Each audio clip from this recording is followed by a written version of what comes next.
오늘의 말씀은 히브리서 13장 9절부터 17절 말씀입니다. 할렐루야. 오늘 하루도 여러분 삶 가운데 하나님의 은혜와 평강이 함께하길 축복합니다. 히브리서 저자는 다시금 다른 교훈, 율법의 음식 규정을 지키는 것으로 영적 유익을 얻을 수 없다라고 재차 강조하고 있습니다. 9절 여러 가지 다른 교훈에 끌리지 말라. 마음은 은혜로서 굳게 함이 아름답고 음식으로서 할 것이 아니니 음식으로 말미암아 행한 자는 유익을 얻지 못하느니라. 구약 율법에 보면 음식에 대한 규례들이 철저하게 나타나 있습니다.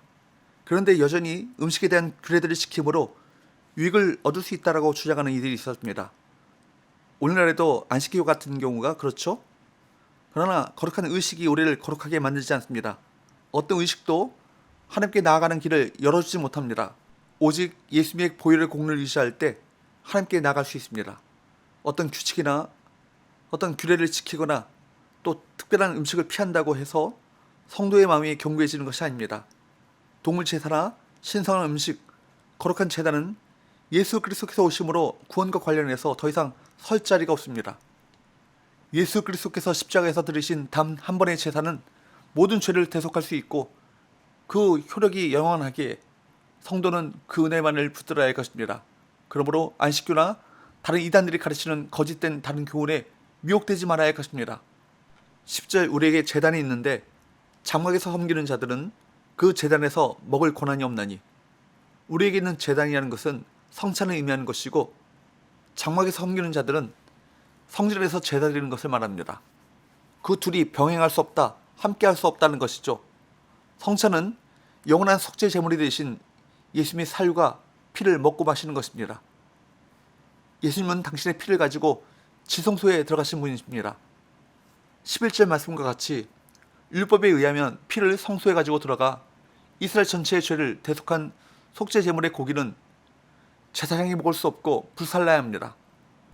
하지만 성찬이라고 하는 것은 이스라엘뿐 아니라 온 인류의 죄를 담당한 속죄 제물을 먹을 뿐만 아니라 상징적이긴 하지만 율법이 금지한 피를 마시기까지 하는 예식이기 때문에 율법을 따라 제사하는 자가 참여할 수 없는 것입니다. 이처럼 구약의 율법 제도와 신약의 복음을 함께 섬기는 양다리 신앙은 허용될 수 없습니다. 세상도 섬기고 주님도 섬기는 양다리 신앙 역시 받아들일 수 없는 것입니다. 12절 그러므로 예수도 자기 피로써 백성을 거룩하게 하려고 성문 밖에서 고난을 받으셨느니라. 구약의 제사에서 짐승의 피는 성소로 들어가고 제물의 그 육체는 영문 밖에서 불태워졌습니다. 이것은 예수님께서 이루신 대속을 미리 보여주는 일이었습니다. 예수님은 모든 믿는 자들을 거룩하게 하시려고 자신이 제물되어 피를 흘리셨고 성문 밖 십자가에서 고난당하심으로 단번에 영원히 속죄 사역을 이루셨습니다. 13절 그런즉 우리도 그의 치욕을 짊어지고 영문 밖으로 그에게 나아가자. 그러므로 성문 밖으로 영문 밖으로 나가야 하는 이유가 무엇입니까? 영문 안은 예루살렘으로서 유대교를 상징합니다. 반면에 영문 밖은 골고다 언덕으로서 그리스도교를 상징합니다. 영문 안은 십자가가 없는 곳입니다.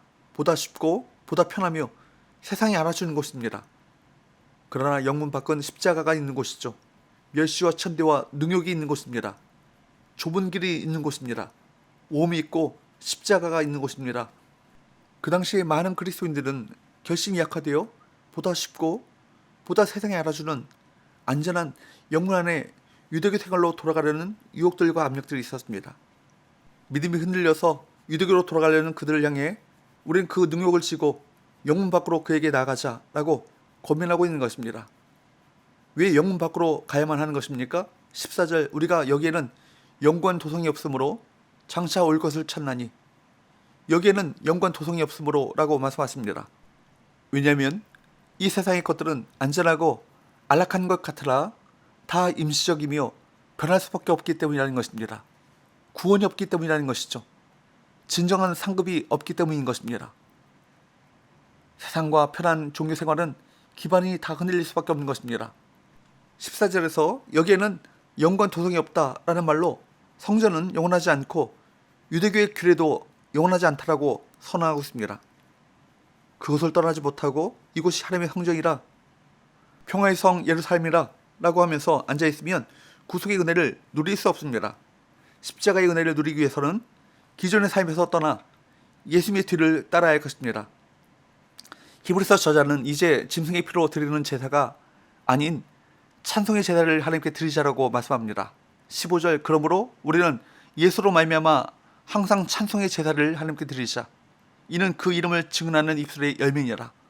지금도 여전히 주님께서는 당신의 사람들을 위해서 일하시기 때문에 그 은혜와 사랑을 믿는 성도는 어떤 상황에서도 감사와 찬송의 제사를 드려야 하는 것입니다.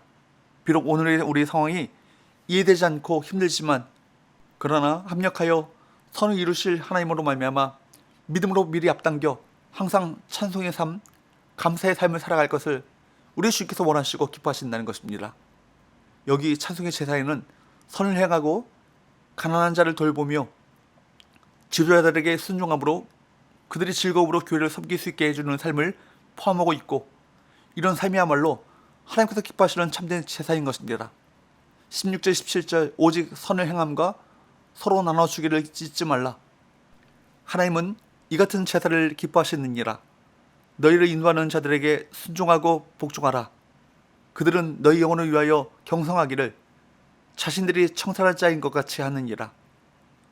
그들로 하여금 즐거움으로 이것을 하게 하고 근심으로 하게 하지 말라. 그렇지 않으면 너에게 유익이 없느니라. 여러분 생각해 보십시오. 누군가의 집에서 이루어지는 초대교회 예배는 화려한 성전 제사에 비해서 초라하게 보였을 것입니다.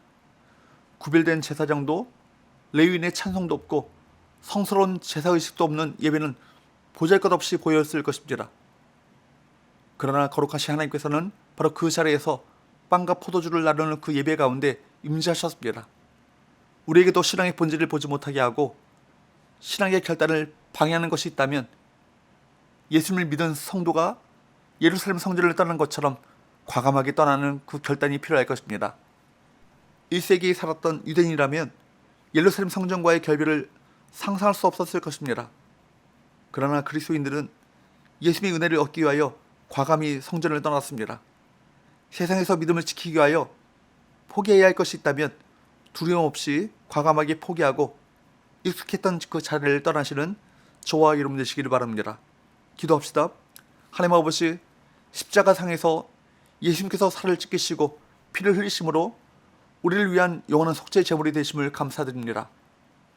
이 예수님의 은혜를 소중하게 여기고 늘 감사하며 찬양하고 예배하는 삶을 살아가게 하여 주옵소서. 예수의 거룩하신 이름으로 기도하옵나이다. 아멘.